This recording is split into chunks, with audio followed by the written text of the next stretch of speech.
She was not the kind of girl anyone expected to become a bride. She was carefree, impulsive, always doing exactly what made her happy.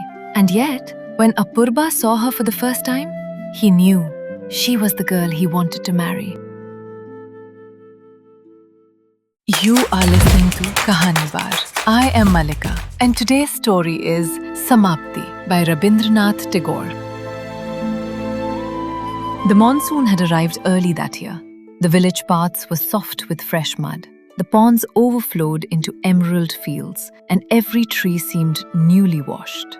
Apurba stepped carefully from the boat that had brought him home. He had changed. The village boys noticed his polished shoes. The elders admired his neatly pressed clothes. His mother noticed only one thing. My son has grown into a gentleman. That evening, she served him his favorite meal. Between helping him to another spoonful of rice, she finally said what had been waiting on her tongue for months.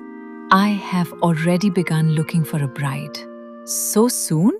You finished your studies? What more is left? I should at least meet the girl. His mother smiled knowingly and said, "Tomorrow." The next afternoon, they visited one of the wealthiest families in the village. Everything was prepared with painstaking care. The courtyard had been swept spotless.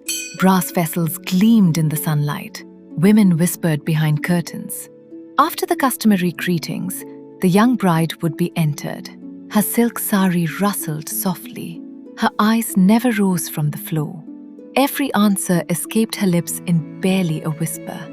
What books do you read? Whatever her mother had instructed her to say. Can you cook? A nervous nod. Can you sew? Another nod.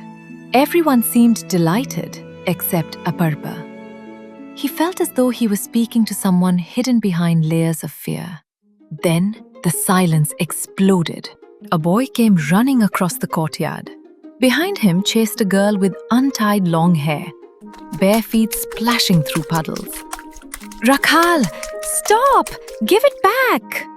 The boy clutched a wooden spinning top. The girl caught him in 3 strides, tackled him into the mud, and snatched it away. Both burst into laughter. Only then did she notice the gathering. Her eyes rested briefly on Apurba. Instead of lowering her gaze, she laughed. Not politely, not shyly, openly, fearlessly, as though respectable visitors meant absolutely nothing. She darted forward, ruffled Rakhal's hair one last time, and disappeared over the garden wall before anyone could stop her. The courtyard fell silent. An elderly aunt, "There goes Mrinmoyee. That child has no shame. She'll never become a proper woman." Apurba looked toward the wall long after she had vanished. For the first time that afternoon, he smiled. On the walk home, his mother was pleased. "The girl is beautiful." Apurba nodded absent-mindedly. "Yes, I'll send word tomorrow." "No." His mother stopped. "What do you mean, no?" "I don't wish to marry her." "Then whom?" "The other girl." Apurba did marry the girl he chose, but he was yet to discover what it truly meant to be married to Mrinmoyee. Would their very different natures bring them closer or take them in completely different directions? If you want to know what happens next, join us this Wednesday for part 2 of Samapti.